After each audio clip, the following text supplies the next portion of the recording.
हरिओम। स्वागत है आप सभी का आज के इस व्याख्यान में। हम सभी लोग लघु सिद्धांत कौमुदी को पढ़ रहे हैं और लघु सिद्धांत कौमुदी पढ़ते हुए अब तक हमने लगभग 45 भागों में संज्ञा प्रकरण, असंधि और हल संधि पूरा पढ़ लिया है। पिछले व्याख्यान में हमने विसर्ग संधि के प्रारंभिक 3 सूत्रों को पढ़ा था। वो 3 सूत्र विसर्जनीय से सह, और फिर इसके बाद सूत्र था वा शरी और ससुजो रूह। पहला सूत्र विसर्जनीय सह कहता है कि पहले हो विसर्ग और विसर्ग के बाद दिखाई पड़ता हो खर, तो विसर्ग के स्थान पर हो जाता है सर, स। ठीक, तो विसर्जनीय से सह लग जाएगा, विसर्ग के स्थान पर हो जाएगा स। और वा शरी ने कहा था कि भाई विसर्ग के स्थान पर विकल्प से विसर्ग ही रह जाता है यदि उस विसर्ग के बाद शर हो तो, यानी स हो। निष्कर्ष मैंने बताया था, अभी तक विसर्ग के बाद 13 वर्ण होने पर क्या क्या हो सकता है वो हम जान रहे हैं। विसर्ग के बाद यदि 13 वर्णों में से कौन कौन से वर्ण? खर प्रत्याहार के सभी वर्ण, क ख प फ, ये 4 वर्ण होंगे तब तो कुपोह कपोचा लग जाएगा, मतलब जिह्वामूलीय या उपदमानीय होगा और विसर्ग होगा। इन 4 के सिवाय बाकी बचे जो 9 वर्ण हैं, उन 9 वर्णों में से यदि च छ है, ट ठ है, त थ है, या हाँ च छ ट ठ त थ, यही तो 5 बचे ना, यही 6 बचे।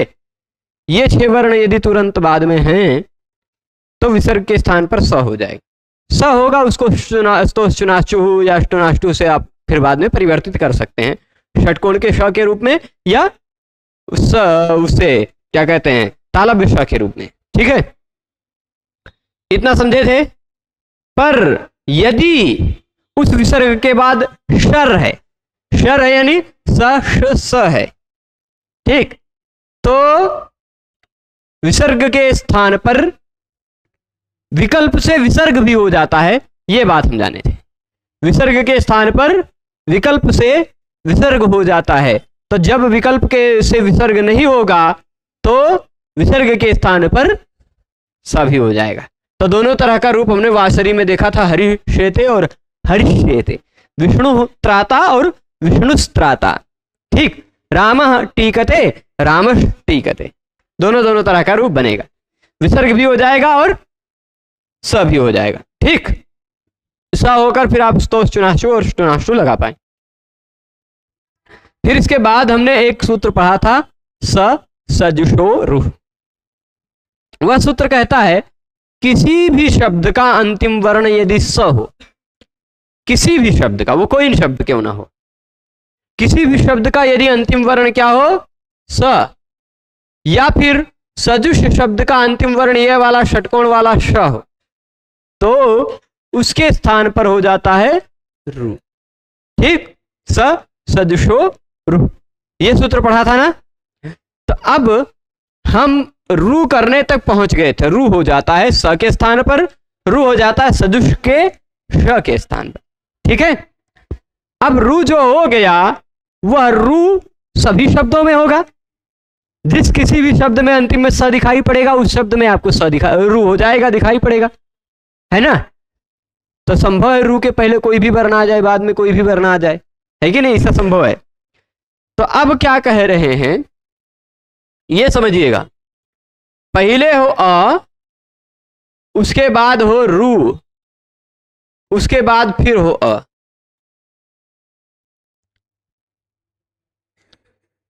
अ हो, उसके बाद रू हो, उसके बाद फिर से अ हो।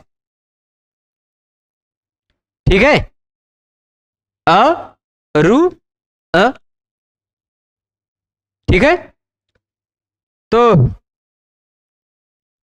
ऐसी स्थिति में रू के स्थान पर ऊ कर देगा।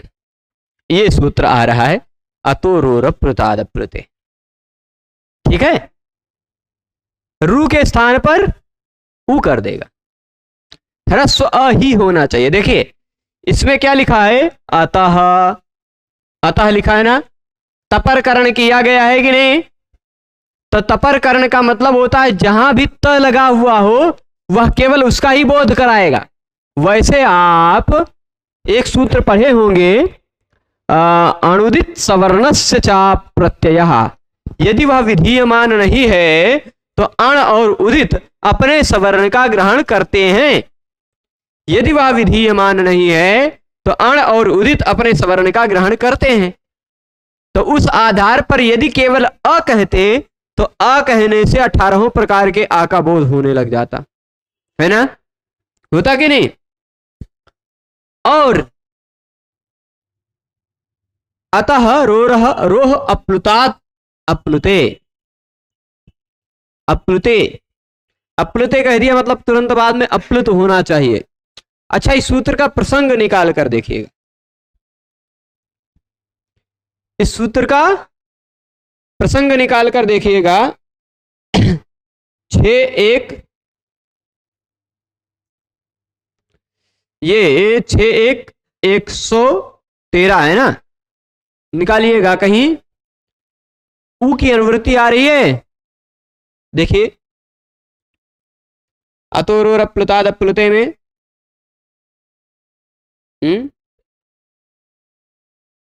हाँ 6-1 111 6-11 है ना।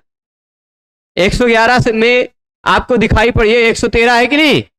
इससे दो सूत्र पहले 111 में जो शब्द है इसको पहले मिटा देता हूं, बाद में फिर से लिख दूंगा मैं। उस सूत्र में है उत, ठीक, रित उत में उत, ठीक है। और उसी के तुरंत बाद नहीं,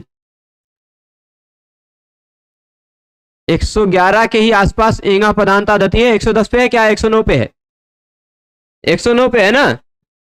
एंगा पदांतात अति, वहां से अति की भी अनुवृत्ति आ रही है, आप देख लीजिए आ रहा है कि नहीं। अति की अनुवृत्ति कहां तक जा रही है, किस सूत्र तक, 13 नंबर तक देख लीजिए। ये रहा 13 113 है ना।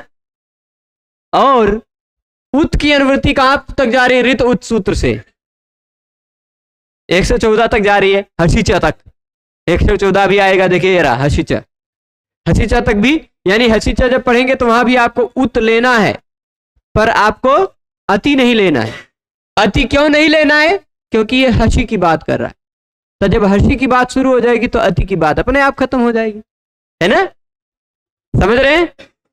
तो अब ये समझिएगा, यहां पर प्रसंग लीजिएगा। अतः, अतः का मतलब क्या, अतः का मतलब क्या, यहां जो लिखा है अतः में ये पंचमी विभक्ति लगी है, ठीक।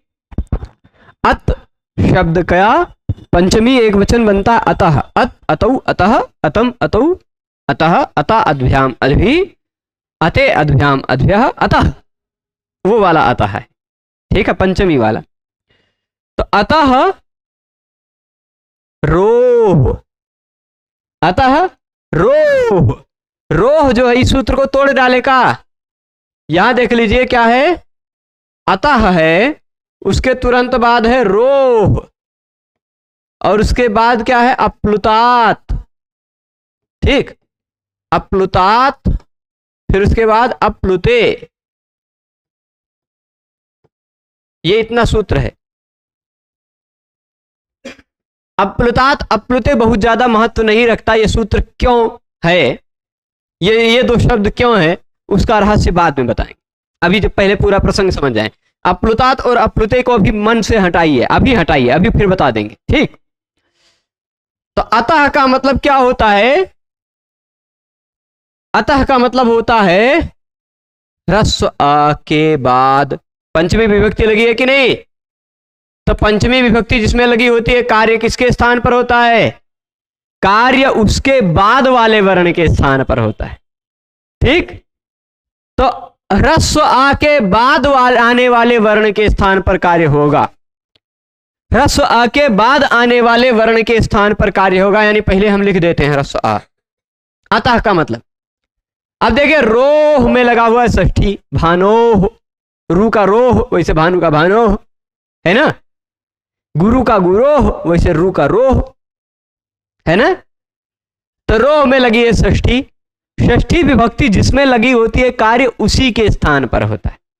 ठीक, आ के बाद आ रहा हो रू, तो उस रू के स्थान पर कार्य होगा, ऐसा पता चला अब तक, है कि नहीं। अतः रोह, अ के बाद आने वाले रू के स्थान पर क्या होगा, तो उत, ऊ हो जाएगा। आ के बाद आने वाले रू के स्थान पर ऊ हो जाएगा, पर कब, आती। बाद में भी अ होना चाहिए, ह्रस्व अ। ठीक, यानी ह्रस्व आ से पहले आना चाहिए। अतः कहा कि वह ह्रस्व आ के बाद आ रहा हो, अति ने कहा कि वह ह्रस्व आ के पहले आ रहा हो, है कि नहीं। तो दो ह्रस्व आ के बीच में पड़ जाने वाले रू के स्थान पर ऊ हो जाता है। यह इस सूत्र का सार अर्थ हुआ। ठीक है, इधर अतः कहा यानी ह्रस्व आ के बाद आना चाहिए, अति कहा इसलिए ह्रस्व आ से पहले आना चाहिए, रोह कहा यानी रू होना चाहिए। ह्रस्व आ के बाद ह्रस्व आ से पहले यदि रू आता हो तो उस रू के स्थान पर उत हो जाता है, ऊ हो जाता है। उत मतलब छोटा ऊ ही होगा, बड़ा ऊ नहीं। ठीक, ऊ हो जाएगा, कोई आपत्ति तो नहीं। अब यहां अप्लुतात अप्लुते कहा है, तो अप्लुतात में कौन सी विभक्ति लगी है, अप्लुतात में पंचमी लगी है कि नहीं, भाई रामात इत्यादि की तरह अप्लुतात पंचमी विभक्ति लगी है। तो इस पंचमी विभक्ति का इस पंचमी विभक्ति वाले शब्द के साथ संबंध है ना। और इस अप्लुते में सप्तमी लगी है, तो इस अप्लुते का सप्तमी विभक्ति वाले का इस के साथ संबंध है कि नहीं, संबंध है कि नहीं।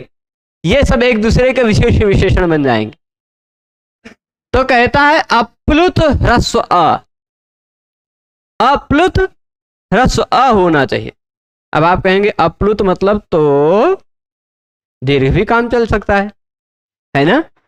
इसके रहस्य को अभी थोड़ी देर में खोलते हैं, पर अभी खाली ये समझ लीजिए, यह जो अप्लुतात है ये अतः का विशेषण है, यानी जो ह्रस्व आ हो वह प्लुत ना हो, जो ह्रस्व आ हो वह प्लुत ना हो, और तुरंत बाद में भी जो ह्रस्व आ हो वह प्लुत ना हो। ठीक है, अब आप कहेंगे कि प्लुत वाली बात भला कहां से आ गई, जो ह्रस्व है वो प्लुत भला कहां से होगा, जो ह्रस्व है वो तो ह्रस्व रहेगा ना, प्लुत की बात काहे आएगी उसमें, है ना। ये सोच रहे हैं सभी कि ना ही सोच रहे हैं। तो मैं आपको एक विषय अष्टाध्यायी में दिखाना चाहता हूं। अष्टाध्यायी जी को पकड़िए, 8वें अध्याय के दूसरे पाद में चले जाइए, सूत्र नंबर 1, शायद सूत्र नंबर 1, 821 में। अच्छा, तो दूसरा सूत्र कौन है मैं भी बताता हूं, 1 मिनट चालू रखिए। सूत्र कौन सा है, सूत्र नंबर, वाक्य से टेह प्लुत उदात्तः कहीं दिखाई पड़ रहा है, वाक्य से टेह प्लुत उदात्तः 82 नंबर पर, 8282 8282 दिख रहा है। वहां वाक्य से टेह प्लुत उदात्तः, वाक्य से टेह प्लुत उदात्तः, वहां से प्लुत की अनुवृत्ति जाती है, प्लुत की अनुवृत्ति जाती है कि नहीं, कहां जाती है। अच्छा, अभी एक प्रश्न भी और किसी ने आज कमेंट के माध्यम से पूछा था, मैंने उनको बताया कि आप इसको 45 नंबर भाग में देख लीजिएगा, उस प्रश्न का उत्तर भी मैं अभी दूंगा। त्रिपादी और असिद्ध वाली बात मैं जल्दी से लिख लेता हूं यहां पर, जिससे मैं उनके प्रश्न का भी उत्तर दे पाऊं, है ना। त्रिपादी वाला एक प्रश्न उन्होंने बहुत अच्छा पूछा, आप सब नहीं पूछे, मैं थोड़ा सा लगा कि काहे आप सबको वो प्रश्न नहीं हुआ, होना चाहिए था। बहुत अच्छा प्रश्न किसी ने कमेंट के माध्यम से भी, यूट्यूब पे भी बहुत अच्छे अध्येता लोग पढ़ रहे हैं, तो अच्छा लगा प्रश्न को सुनकर। ये अभी प्रसंग वैसे आया तो मैं बता दिया। अब देखिए, वाक्य से टेह प्लुत उदात्तः जो सूत्र है उसका नंबर है 8.2.82। यानी ये असिद्ध वाले प्रकरण में है कि नहीं? असिद्ध वाले प्रकरण में है ना। 8वें अध्याय के दूसरे पाद के पहले सूत्र के बाद का कोई भी सूत्र है, वो सभी सूत्र पूर्व के सूत्रों की दृष्टि में असिद्ध हैं, है ना। तो प्लुत होता किससे है? वाक्य से टे प्लुत उदात्ता में देख लीजिए, प्लुत थोड़े मोटे अक्षर में लिखा होगा, लिखा है वाक्य से टे है, प्लुत उदात्ता मोटे अक्षर में लिखा है कि पतरे में लिखा है? प्लुत उदात्ता नहीं लिखा है, बड़े दुष्ट हैं। चलिए ठीक है, कहां तक अनुवृत्ति जाती है?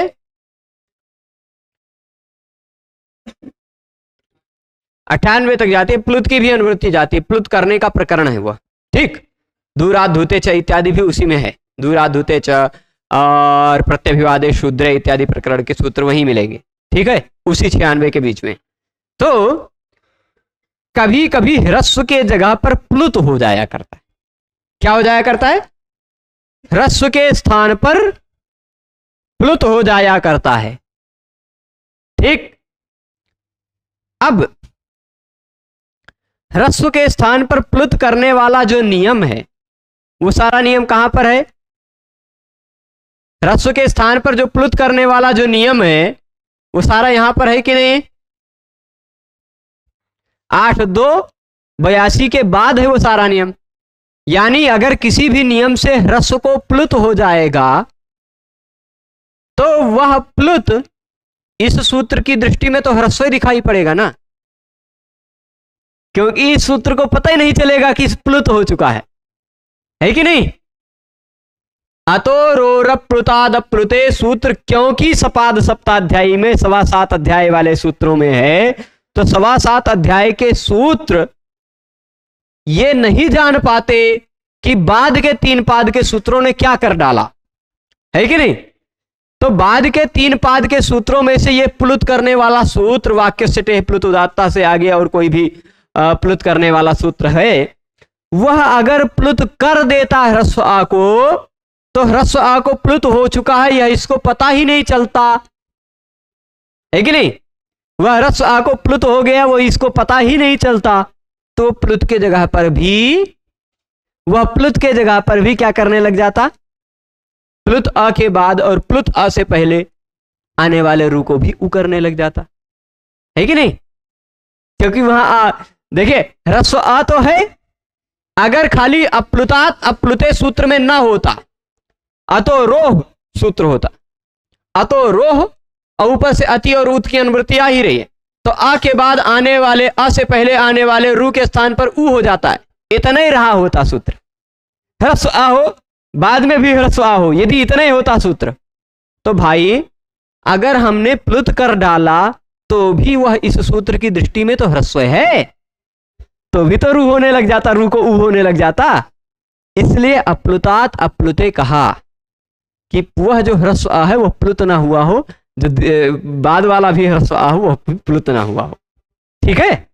ये अप्लुतात अप्लुते की सार्थकता है, अन्यथा अप्लुतात अप्लुते कहे बिना भी वही काम हो जाता।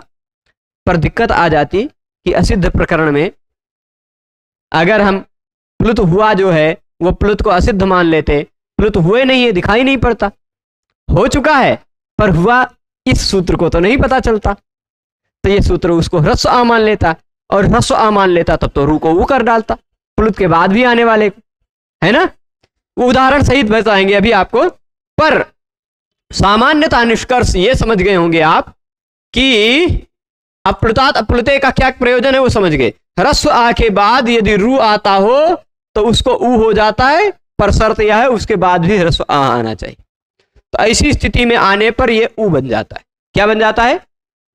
उ बन जाता है। क्या बन जाएगा? अ उ अ हो जाएगा, अ उ अ होगा। अभी थोड़ा सा और इसमें बातें हैं, उसको देखते हैं। देखिए अप्लुतात अतः, अप्लुतात अतः मतलब ऐसा ह्रस्व आ हो जो प्लुत ना हुआ हो, ऐसा ह्रस्व आ हो जो प्लुत ना हुआ हो, उसके पर में आने वाले रू के स्थान पर उ हो जाता है। रोह उह, रोह उह, रो रुह, ठीक। रो के स्थान पर उ हो जाता है पर शर्त क्या है, उसके बाद में अप्लुत अ होना चाहिए। तो अप्लुते अति, अप्लुत अ होना चाहिए, प्लुत हुआ अ न हो तो।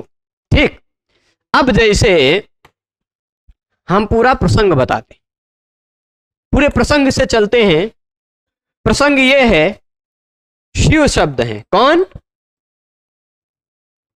शिव जी को जानते हैं ना सभी, ये रहे शिव जी, दिख रहे हैं, उनका शब्द है, उनका वाचक शब्द है। और उसके बाद हमने प्रथमा एक वचन का प्रत्यय लगाया सु। क्या लगाया? लगाया कि नहीं? एक प्रथमा एक वचन में लगाना है तो सु प्रत्यय लगेगा, सु का स बचेगा। और उसके बाद मान लीजिए अर्चा है। क्या है? शिव जी क्या है? अर्चनीय है, उनकी अर्चना करनी चाहिए, शिवस अर्चा, ऐसी स्थिति। अब सुप्रत्यय है, लगा है कि नहीं? सुप्रत्यय का स बचा है कि नहीं बचा है?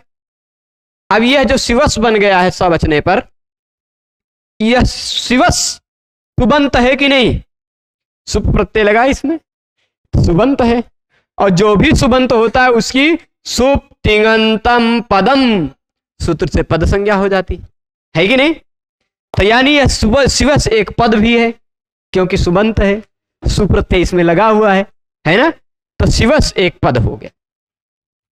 अब यदि किसी भी पद का अंतिम वर्ण क्या आ रहा हो? स। किसी भी पद का अंतिम वर्ण क्या आ रहा हो? स, तो उसके स्थान पर स स जुषो रू सूत्र से रू हो जाता है कि नहीं? तो हम इस सा को हटाएं और इस सा के जगह पर रू लिख डालें तो किसी को कोई आपत्ति नहीं ना? शिव रू अर्च। अब रू में से ऊ की उपदेशे जनुनासिक इत से इत संज्ञा होती है तो सिलोपा से लोप हो जाता है, बचता है खाली खाल रेप ही शिवर अर्चा। ऐसी स्थिति, बचा भले है रेप पर है तो वो रू ही है ना? जैसे बचा भले था स पर वो था सु ही, है ना? तो ये रू है। देखिए, ये रहा ह्रस्व आ, ये रहा रू, ये रहा ह्रस्व आ। तो दो ह्रस्व आ के बीच में आने वाले रू के स्थान पर हो जाता है उ। कौन सा नियम कहा? अतो रोरप्लुतादप्लुते, अतो रोरप्लुतादप्लुते। ह्रस्व आ के बाद आने वाले रू के स्थान पर उ हो जाता है, यदि वह अप्लुत हो, पहले वाला भी, अप्लुत हो बाद वाला भी, ठीक, प्लुत ना हुआ हो।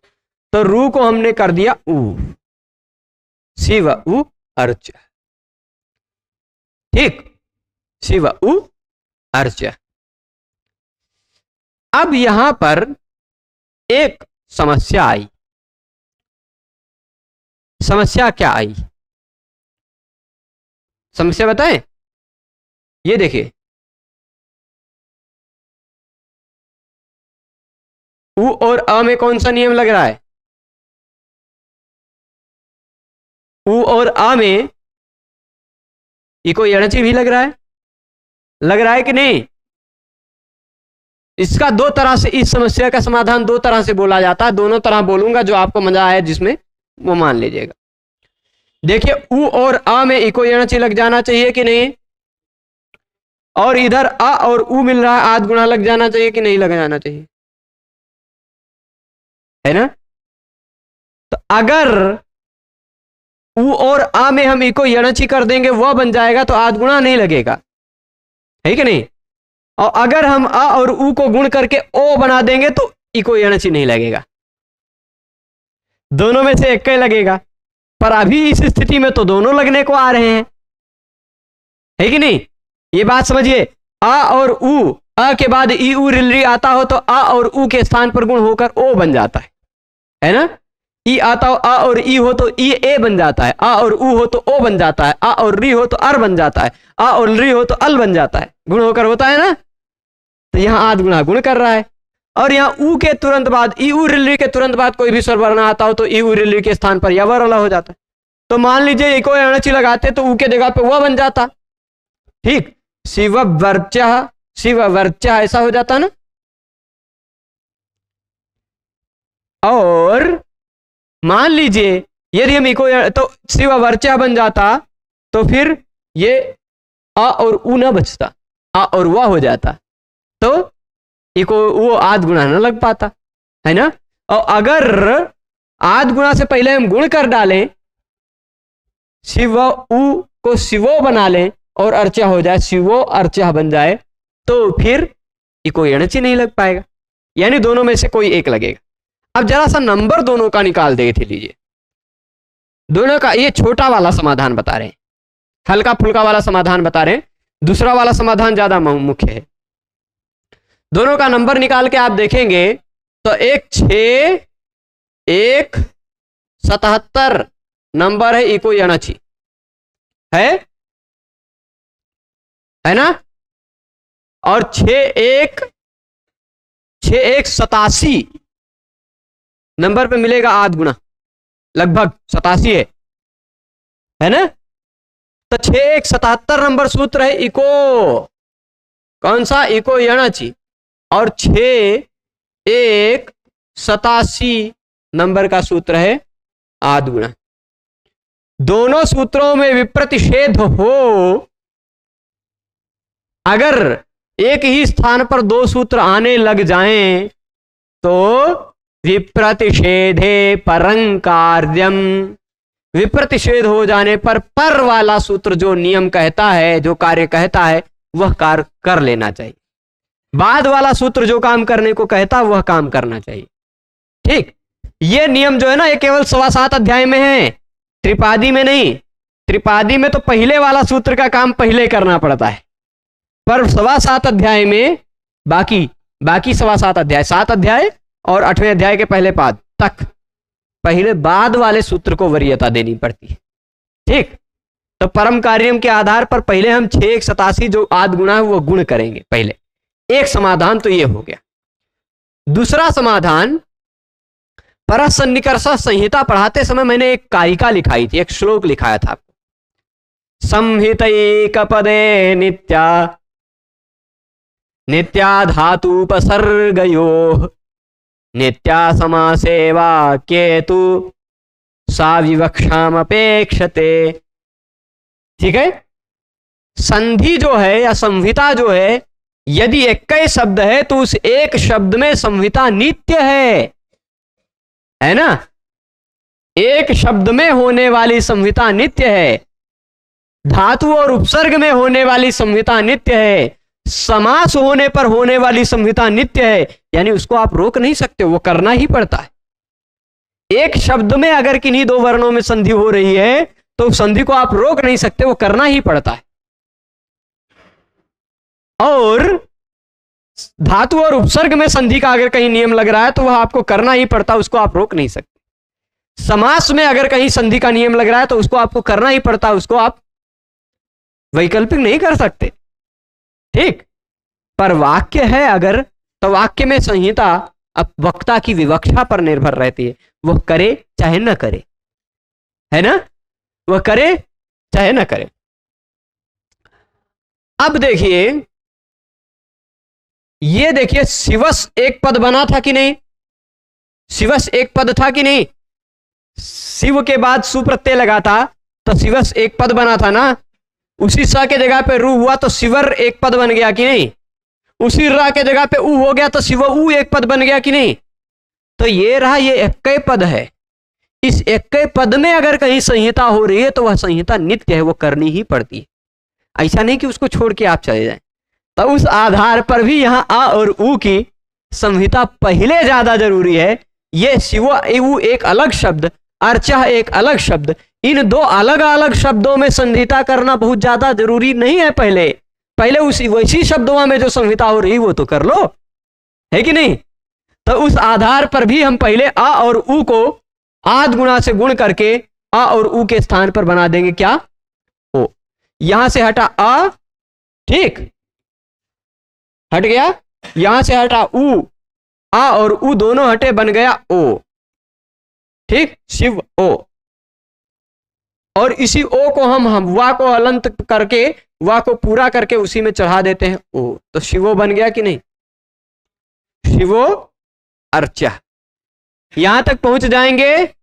खाली आपने अभी अतो रोर प्लुताद प्लुते नियम पढ़ा है, पर उसको पढ़ने के बाद आपको पहले के कई नियम याद करने पड़े। कौन कौन से? एक तो आपको याद करना पड़ा तत्परस् तत्कालस्य, केवल उसी काल का यानी ह्रस्व का ही बोध होगा। ठीक। एक तो आपको याद करना पड़ा इको एणचि इत्यादि को भी याद करना पड़ा, आद गुणा को भी याद करना पड़ा, आपको आद गुणा लगाना भी पड़ा, पहले का पढ़ा हुआ सूत्र है ना। अभी एक सूत्र और लगेगा, जरा ध्यान दीजिए। मैंने बताया था इन दो वर्णों को पकड़ के रखिएगा। मैंने बताया था ए और ओ, कौन? ए और ओ बड़े मजबूत हैं। ठीक। इनके तुरंत बाद यदि आ आता हो या इनके पहले भी आ आता हो, उप ओषति में आ और ओ मिलकर ओ ही बन गया, है कि नहीं? और प्र एजते में भी आ और ए मिलकर ए ही बन गया, प्रेजते। उसी तरह ते अपि में ए और आ मिलकर भी ए ही बना, यानी ए और ओ के इस तरफ भी आ हो चाहे इस तरफ भी आ हो, बचेगा ए और ओ ही। वो पूर्व रूप और पर रूप संधि पढ़ी थी ना आपने। यहां एक और नियम लगेगा, वह नियम मैं लिख देता हूं यहां, जो आप पहले पढ़ चुके हैं। एंगा, ध्यान आया? एंगा पदांतादति, याद आया? यह नियम कहता है यदि किसी शब्द का, ध्यान दीजिएगा, यह नियम क्या कहता है? एंगा पदांतादति। देखिए इधर ध्यान से, पद का अंतिम वर्ण एंग हो। क्या हो? पद का अंतिम वर्ण एंग। एंग क्या है भाई, जरा बताइए। एंग मतलब ए ओ। किसी भी पद का अंतिम वर्ण एंग हो यानी ए या ओ हो, और उस पद के तुरंत बाद में हो अ। ठीक। पद का अंतिम वर्ण हो एंग और उस पद के तुरंत बाद हो आ, है ना। एंगः पदांतात आति, तो पूर्व रूप हो जाता है। पूर्व रूप हो जाता है यानी एंग और आ में से केवल एंग बचता है, आ उसी में मिल जाता है। तो ये आ उसी में आकर समा गया, और इस अर्चा को हम थोड़ा सा इधर ऐसे घसका देते हैं, बन गया शिवोर्चा। बना, आ ओ में ही मिल गया। अब आ ओ में मिला है, कुछ लोग बेचारे आ पर दया करते हुए इसे एक चिन्ह भी बना देते कि यहां आ था, है ना, शिवोर्चा। वह चिन्ह न लगाएं तो भी सही है। ठीक, न लगाएं तो भी सही है, पर अब एक ऐसी परंपरा चल पड़ी है कि अवग्रह भी लगाते हैं आ को सूचक। ठीक, यहां आ था, ये आ ऐसा कहा जाए तो ये आ की कब्र है। आ था यहां बेचारा शहीद हो गया है, ऐसा दिखाई पड़ने के लिए है यहां। नहीं लगाएंगे तो भी चलेगा। ठीक है, वो ओ में ही मिल चुका है, पूर्व रूप हो गया है। कौन सा नियम लगा? एंगा पदांतादति। तो अब आपसे कोई पूछे कि शिवोर्चा में कौन सी संधि है, आपको खिचड़ी लग जाएगी, है कि नहीं? क्योंकि शिवोर्चा में सच में देखा जाए तो उत्व भी हुआ है, उत्व भी हुआ है। अतो रोर प्लुताद प्लुते से उ हुआ है, उत्व संधि भी है। विसर्ग संधि के प्रकरण के अंतर्गत आने के कारण कुछ लोग कह देंगे विसर्ग संधि है ना। और आ और उ के स्थान पर आद गुणा से गुण भी हुआ तो गुण संधि भी है, और ओ और आ का स्थान पर पूर्व रूप हुआ तो पूर्व रूप भी संधि है। पर शब्द बनने में अंतिम में क्या लगा? अंतिम में हुआ पूर्व रूप, इसलिए पूर्व रूप संधि बोलना ज्यादा सही है ना, क्योंकि पूर्व रूप होकर ही तो अंतिम में बना शिवोर्चा। तो पूर्व रूप संधि यहां है, ज्यादा सही माना जाएगा। पूर्व रूप होने के लिए गुण का होना जरूरी है, इसलिए वहां गुण भी था शिवों में, आ और उ का गुण। और गुण होने के लिए पहले उ होना जरूरी है, उसके लिए अतोरो प्लुताद प्लुते भी जरूरी। ठीक, तो कहीं भी दो ह्रस्व अ के बीच में, कहीं भी दो ह्रस्व अ के बीच में रू आ जाता हो तो वह रू बन जाता है ऊ, और पहले आ के साथ उस ऊ का हो जाता है गुण, बन जाता है ओ, और ओ के तुरंत बाद आ तो है ना, क्योंकि दो आ के बीच में था तभी तो ऊ हुआ था। तो बाद वाला जो आ है उससे पहले आने वाला जो ओ है वह बाद वाला आ पहले वाले ओ में मिल जाता है। ठीक, रामः अस्ति रामोस्ति, रामः अस्मि रामोस्मि सर्वं सहे रामोस्मि, अरुणोहम अरुणः अहम अरुणोहम। ठीक, ऐसे बहुत सारे उदाहरण आपको, बालकः अयम बालकोयम। ठीक, जैसे एक आध ठी और बना देते हैं, एक और बनाएंगे, बहुत ज्यादा नहीं बनाएंगे, या आप कहेंगे तो 2 और बना देंगे। उदाहरण 2 और बना दे।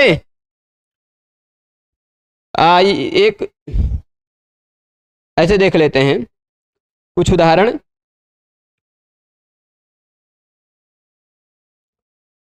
कहीं भी रू दिखाई पड़ता हो तो रू के स्थान पर पहले रू हो बाद में रू हो, बाद में पहले आ हो बाद में भी आ हो, बीच में रू हो। आप कहेंगे मतवसो रू संबुद्धो छंदसी वाला जो रू का प्रकरण हमने पढ़ा था, है ना, उसमें भी बहुत सारा रू हो रहा था, वहां भी रू को ऊ हो जाता था, क्या हो सकता था क्या।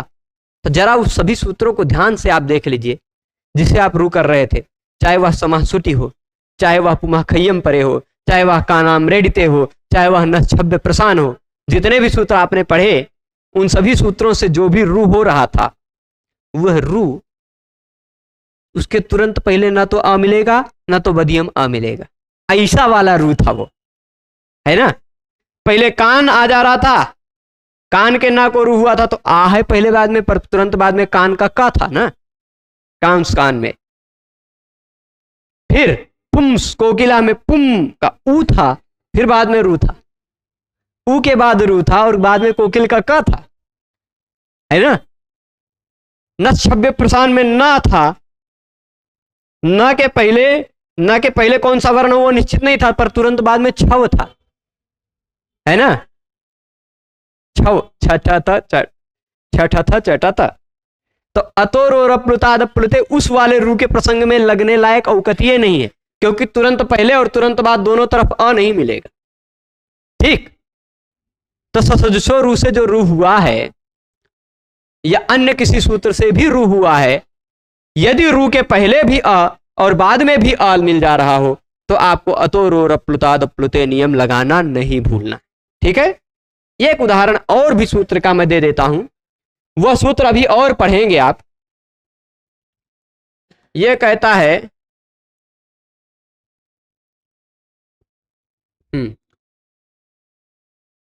शब्द अहन और उसके बाद है अत्र। अहन मतलब दिन, अत्र मतलब यहां, यहां अभी दिन है ना, दिन है, अब तो संध्या हो गई, लेकिन ऐसा कह सकते हैं यहां दिन है, ऐसा कहते हैं ना, दिन होता मान लीजिए तो कहते कि नहीं यहां दिन है, पर अमेरिका में दिन नहीं है, रात्रिस्तत्र, वहां पर तो रात्रि है। अहो अत्र, दिन यहां है ना, अहोत्र। अब कैसे बनेगा यह, एक सूत्र है अहन, जैसे ये लिखा हुआ शब्द वा सेम टू सेम सूत्र है अहन, वह कहता अहन शब्द के अंतिम वर्ण के स्थान पर रू हो जाता है, वहां ससजुषु नहीं लगता, यहां सा नहीं है, वो कहेगा अहन शब्द के अंतिम वर्ण न के स्थान पर रू हो जाता है। वो अहन सूत्र अभी आगे पढ़ेंगे आप, भगवान ने चाहा तो जरूर पढ़ेंगे, देख लीजिए है कहा, नहीं है, कैसे कह रहे नहीं है, हमने पढ़ा है, हमें ध्यान है, विसर्ग संधि में नहीं है, अन्नो रेफा देश, कैसे कह रहे हैं, अहन है ना, रो सुपी है, हैं? उदाहरण दिया, अहर अहर गणा दिया है कि नहीं, हैं? एग्जाम्पल में दिया है, चलेगा कोई बात नहीं। अहन भी एक सूत्र है, एक मिनट में बता देता हूं कहां पर मिलेगा वो सूत्र। आप देखना चाहें तो वो सूत्र कहाँ मिलेगा? अहन जी, हाँ, 8×2=68। ठीक है, 8×2=68 देख लीजिए, अहन सूत्र दिख रहा है ना? 8×2=68, वहां देख लीजिए 8×2=66 की अनुवृत्ति जा रही है कि नहीं? रू की, हाँ, तो यानी उसकी अनुवृत्ति तो जाती है ना, रू की तो अनुवृत्ति जा रही है ना, तो अहन कहेगा, अहन को भी रू हो जाता है। अहन सूत्र का मतलब खाली इतना है। सूत्र क्या है?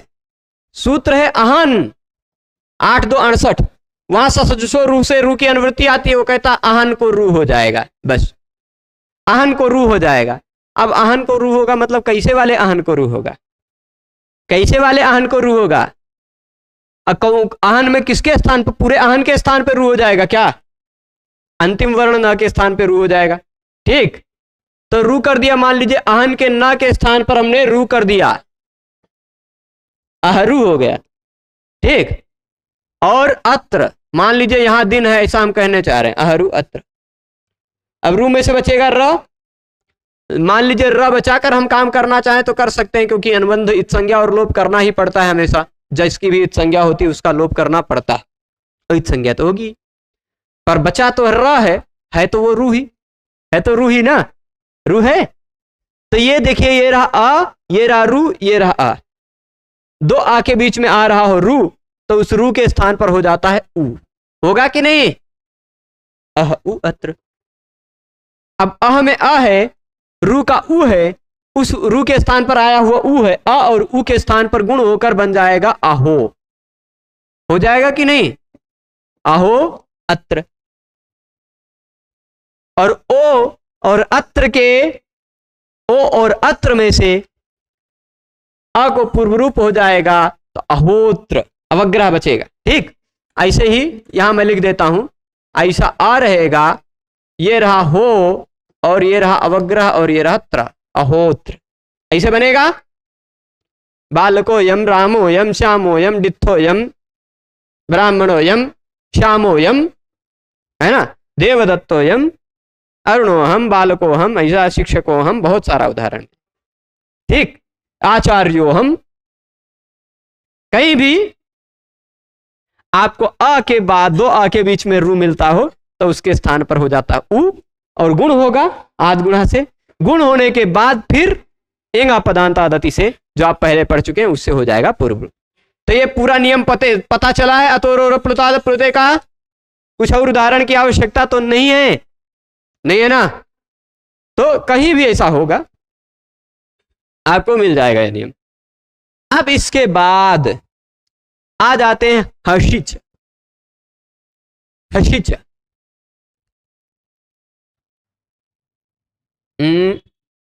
ऊपर खस किए प्रभु,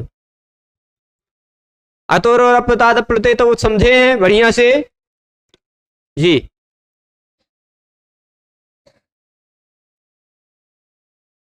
हाँ, अटकुपांग नुम व्यवाय पी से न कौन आ करता है, काहे? वो तो यहां उसका अभी प्रसंग नहीं चल रहा, जब प्रसंग आएगा तो वो बताएंगे। ठीक है, अच्छा, एक किसी ने प्रश्न किया था, सुनिएगा ध्यान से, जो प्रश्न किया था उस प्रश्न को भी यहां पर संदर्भित कर लेते हैं, और आप सब वो प्रश्न काहे नहीं किए, ये थोड़ा आप सबसे भी, ये वाला आप सूत्र प्रसंग देखे थे, ये वाला प्रसंग ध्यान है?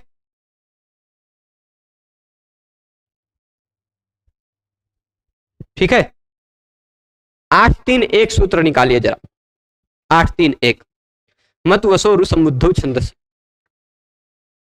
ठीक है,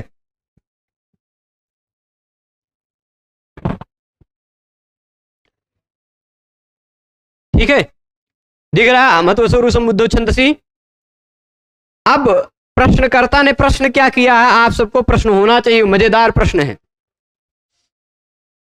प्रश्न ये उठा है कि देखिए गुरुजी, मतु वसो रु संबुद्धो छंदसी से जो रू हुआ, वह रू तो अत्रानुनासिका पूर्वस्य तुवा सूत्र को पता चलेगा, है कि नहीं?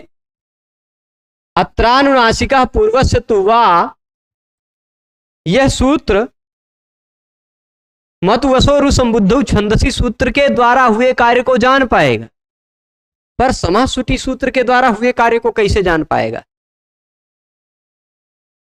है कि नहीं? समासुटी ने जो कार्य कर दिया वो भला अत्रानुनासिका पूर्व से तुवा कैसे पता चलेगा? क्योंकि ये तो रहा बाद का सूत्र, और बाद का सूत्र तो पूर्व के सूत्र की दृष्टि में असिद्ध रहता है। बाद के सूत्र ने क्या कार्य किया वो पूर्व के सूत्र को भला कैसे पता चले? है कि नहीं? ये बात समझ रहे हैं? तो अत्र तब तो अनुनासिक नहीं होना चाहिए, अनुस्वार भी नहीं होना चाहिए जब समासुटी लगे तो।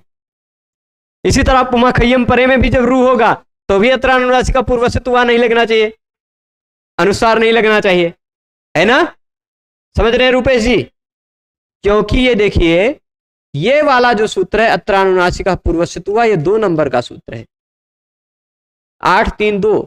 ये वाला भला इसको कैसे जान पाएगा कि इसने क्या काम कर डाला, है ना? भला पुमा खय्यम परे 6 नंबर को कैसे जान पाएगा कि 6 नंबर वाले सूत्र ने क्या कार्य किया? 2 नंबर वाला सूत्र भला कैसे जानेगा? क्योंकि पूर्वत्र असिद्धम, इस सूत्र ने जो कार्य किया वो पूर्व के कोई भी सूत्र नहीं जान पाएंगे, इस सूत्र ने जो कार्य किया वो पूर्व के कोई भी सूत्र नहीं जान पाएंगे, है ना? त्रिपादी में यह विशेष बात है। तो यही प्रश्न पूछा कि भाई फिर रू कैसे, रू के पूर्व वाले स्वर वर्ण को अनुनासिक कैसे होगा? जब उसको रू दिखाई ही नहीं पड़ेगा तो रू से पूर्व वाले को अनुनासिक कैसे होगा? तो प्रसंग क्या है कि समासुटी पुमा खय्यम परे नश्छव्य प्रसान कानाम रेडिते इत्यादि जितने भी सूत्रों को हमने पढ़ा, उन सभी सूत्रों की दृष्टि में ये सूत्र, वो सभी सूत्र इस सूत्र की दृष्टि में असिद्ध हैं, है ना? पर उन सभी सूत्रों में अनुवृत्त होने वाला रू, जो मतवसो रु संबुद्धौ छंदसी से ही अनुवृत्त होकर जा रहा है ना? मतवसो रु संबुद्धौ छंदसी सूत्र से ही रू की अनुवृत्ति जा रही है ना? वह रू का प्रकरण चल रहा है, ये तो अत्रानुनासिका पूर्व से तुवा को पता है। रू का प्रकरण चल रहा है मतवसो रु संबुद्धौ छंदसी से, ये तो अत्रानुनासिका पूर्व से तुवा आपको पता है। और जब अत्रानुनासिका पूर्व से तुवा ने कह दिया कि चलो भाई ये रहा रू का प्रकरण शुरू हुआ है, अब इस प्रकरण में रू किसी भी सूत्र से होगा तो उसके पूर्व को अनुनासिक हो जाएगा। तो भले ही बाद के सूत्रों को वो नहीं पहचान रहा है कौन सा सूत्र क्या कर रहा है, पर इसने पहले ही घोषणा कर दी है, यह भी एक प्रकार का अधिकार पूर्वक विधान सूत्र है कि इस जैसे ससजुषो ये मतवसो रु संबुद्धौ छंदसी से रू अनुवृत्त होकर जाएगा, उसी तरह यहां अनुनासिका पूर्व से तुवा ये भी अनुवृत्त होकर जाएगा, इन सबकी भी अनुवृत्ति हो जाएगी मान लिया जाए, ठीक? तो ये सब भी उन सभी सूत्रों में अनुस्यूत रूप से उसी तरह जाएंगे, क्योंकि इस प्रकरण वाले रू में पूर्व को अनुनासिक होता है ऐसा कह दिया गया है। तो अब उस प्रकरण में भले ही बाद के सूत्रों को वो नहीं जानता है, पर फिर भी वो सूत्र रू ही तो कर रहे हैं, जो कि रू पूर्व के सूत्र में कह दिया गया है। वही काम करेंगे तो ये भी होगा, ठीक है? ये एक प्रश्न का समाधान हुआ। अब चलिए फिर से हम अपने विषय पर आ जाते हैं, हशिच, ठीक है? हशिच जी आ जाइए, दर्शन दीजिए, ये रहे। हशिच क्या कहता है? तथा। हशिच का मतलब क्या है? तथा, मतलब वैसे ही। वैसे ही का मतलब क्या? वैसे ही का मतलब जैसा पिछले सूत्र से हो रहा था वैसा ही, है ना? देखिए हसिच, यहां तो रप्लुताद प्लुते 113, ये 114 सेम टू सेम तुरंत बाद का सूत्र है। तो अतोरोर प्लुताद प्लुते जो काम कर रहा था वही काम लगभग हसिच भी करेगा, वही का वही काम लगभग हसिच भी करेगा। पर अतोरोर प्लुताद प्लुते में अति की अनुवृत्ति आ रही थी और उत की अनुवृत्ति आ रही थी, है ना? ऋत उत से उत की और एंगा पदांतादति से अति की आ रही थी कि नहीं? तो अब यहां जब हसी कह दिया गया तो अति की बात खत्म, है ना, तो हसी की बात आने लगी। पर उत की तो अनुवृत्ति आएगी ही ना, और अतः रोह की भी तो अनुवृत्ति आएगी ही ना। अप्लुतात् अतः रोह, इतने की बात आएगी। अब अति नहीं आएगा तो अप्लुते भी नहीं आएगा, क्योंकि हस थोड़े ना प्लुत होता है, हस थोड़े ना प्लुत होता है, तो हसी का विशेषण अप्लुते नहीं बन सकता, इसलिए अप्लुते नहीं आएगा। पर अप्लुतात् अतः रोह उह हसी। ठीक, पूरा सूत्र क्या बनेगा? पूरा सूत्र मैं अगर लिख दूं तो अतः, पूरा पहले वाले शब्दों को पहले लिख देता हूं, अतः रोह हसी च, यहां अतः के साथ साथ अप्लुतात् शब्द का भी संबंध ले लीजिएगा। ठीक, अप्लुतात् अतः, अप्लुतात् अतः रोह हसी च उत, ये पूरा प्रसंग से सूत्र बनेगा कि नहीं?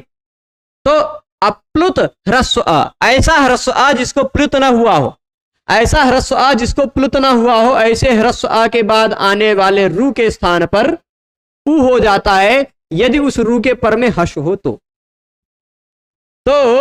पहले वाले सूत्र में और इस सूत्र में अंतर क्या है? पहले वाला सूत्र कह रहा था अ प्लस रू प्लस अ होना चाहिए, ये कह रहा अ प्लस रू प्लस हर्ष होना चाहिए, बस इतने अंतर। हर्षिचा काम वही करेगा। ठीक है, कौन सा काम करेगा? वही का वही काम करेगा जो काम पिछला सूत्र कर रहा था। तो रू के स्थान पर हो जाएगा उ। कब? अब समझा आपने, दो ह्रस्व अ के बीच में आने वाले अ रू को भी उ हो जाता है, वो अतो रो अप्लुताद अप्लुते से। आ और हस के बीच में भी आने वाले रू को उ हो जाता है, वो हसीचे से। ठीक, इतना है, दोनों सूत्र एक दूसरे से इस तरह संबद्ध हैं। तो अब जैसे उदाहरण क्या दिए दे रहे हैं, शिवो वंद्या, खाली एक के उदाहरण दे रहे हैं, और भी उदाहरण हम आपको देंगे कल के व्याख्यान में भी, इसके और कुछ उदाहरण देंगे। आज थोड़ा सा अभी इसको उदाहरण को समझा देते फिर बताते हैं। अब देखिए, अरे बाप रे काहे मिटा दिए, ऐसे कभी कभी हो जाता। चलिए ठीक है, कोई बात नहीं। मान लीजिए शिव है, यहां शिव अर्चा था, अब अर्चा न रख करके वंद्या कर दिया, तो था वही शब्द, शिव शब्द के बाद सु प्रत्यय लगा था, सु का स बचा है, और यहां है वंद्या। वंद्या मतलब वंदनीय है, अभी तक अर्चनीय थे, अब वंदनीय हो गए। इस उदाहरण शिव वंदनीय है। स को ससजुषो रूस लगेगा कि नहीं लगेगा किसी भी शब्द का? ये क्योंकि सु प्रत्यय लगा हुआ है तो ये सुप्तिंगंतम पदम से ये पद है, और जो कोई भी पद हो उस पद का अंतिम वर्ण आने वाले स के स्थान पर हो जाता है ससजुषो रू से रू। शिव रु वंद्या हो जाएगा। अब कहीं भी देखिए ह्रस्व आ ये रहा, आ में, उसके तुरंत बाद रू ये रहा, और उसके तुरंत बाद हश ये रहा, वंदे का। वंद देख लीजिए हश में आता है कि नहीं? हज वरल यमंग अनना झप घट जब घट, 20 व्यंजन वर्ण उसमें आते हैं, उसमें वह भी है, हश में आता है कि नहीं? या व आ गया हश में, तो ये रहा हश। आ रू और हश हो तो रू के स्थान पर हो जाता है उ, हो जाएगा। हसी च नियम लग रहा है कि नहीं लग रहा है? लग रहा है सबके हिसाब से कि नहीं लग रहा है? तो चलिए हम लगा देते हैं हसी च, इस रू को हटाते हैं और रू के स्थान पर कर देते हैं उ। कर दिया। अब आद गुणा से गुण भी कर लीजिए, होगा कि नहीं गुण?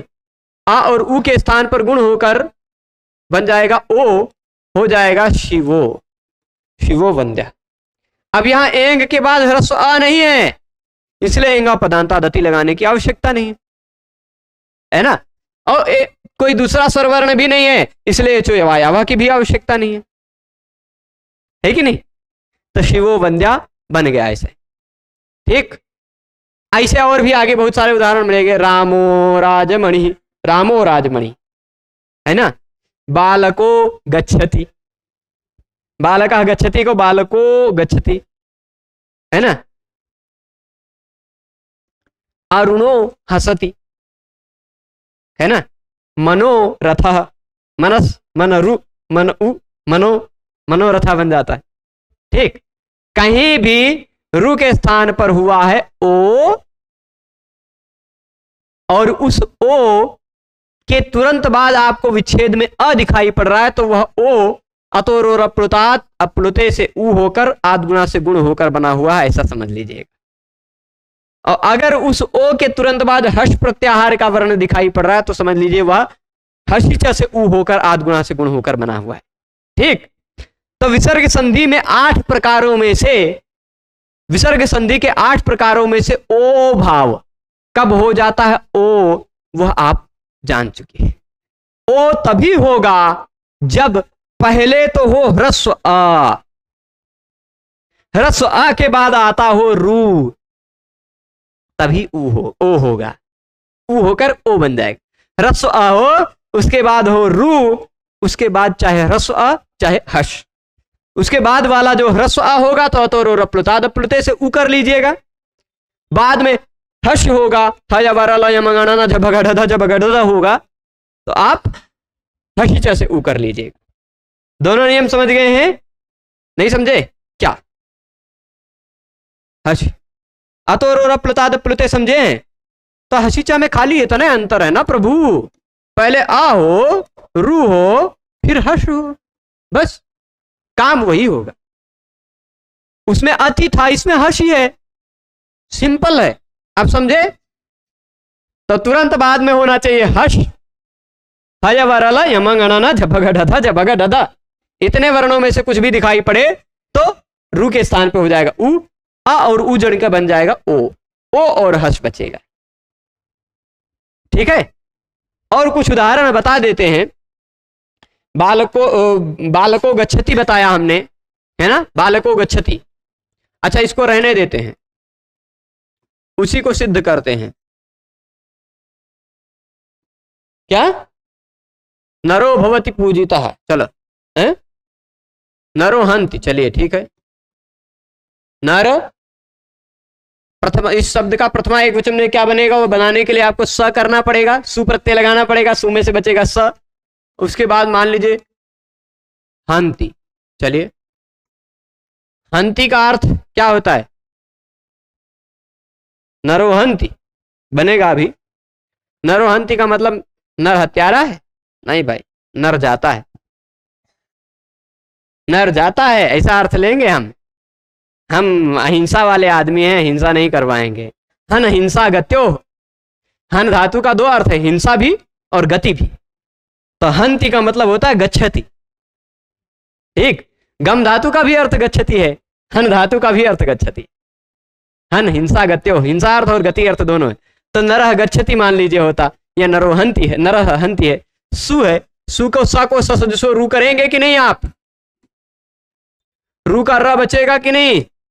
तो देख लीजिए, आ हो, रू हो, उसके बाद हर्ष हो। ये रहा आ, दिख रहा है, ये रहा रू, और ये रहा हर्ष, तो हो जाएगा रू के स्थान पर ऊ, नर उ हंति। आ और ऊ को गुण करके आद गुणा से गुण कर लीजिए, बन जाएगा रो, तनरो हंति।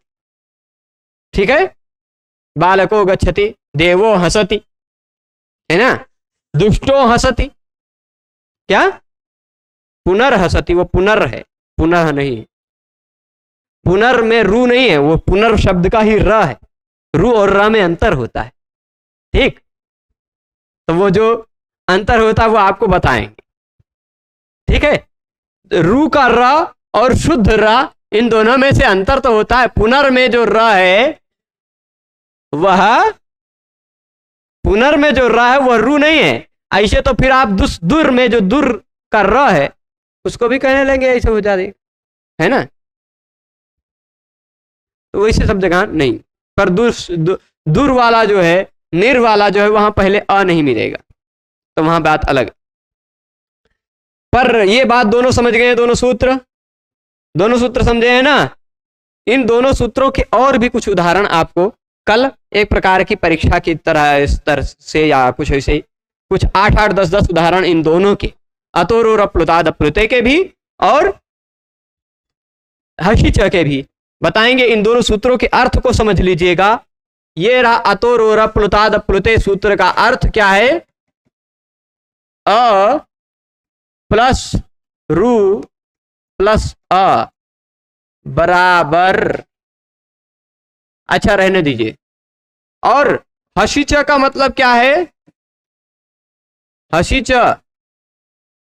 इस सूत्र का मतलब क्या है? अ प्लस रू प्लस हश। तो इन दोनों परिस्थितियों में रू के स्थान पर हो जाता है उ। ये पहले वाली परिस्थिति होगी तो अतोरो रप्लुताद प्लुते से उ करिएगा, दूसरी वाली परिस्थिति होगी तो हसीचा से उ करिएगा। ठीक है, इतना इन दोनों सूत्रों का सार है। आज के इस व्याख्यान को यहीं रोकते हैं। सभी लोग जुड़े रहे, उसके लिए सभी को बहुत बहुत धन्यवाद। कल इसको फिर से देखेंगे और कुछ बताएंगे। ठीक है, नमो नमः।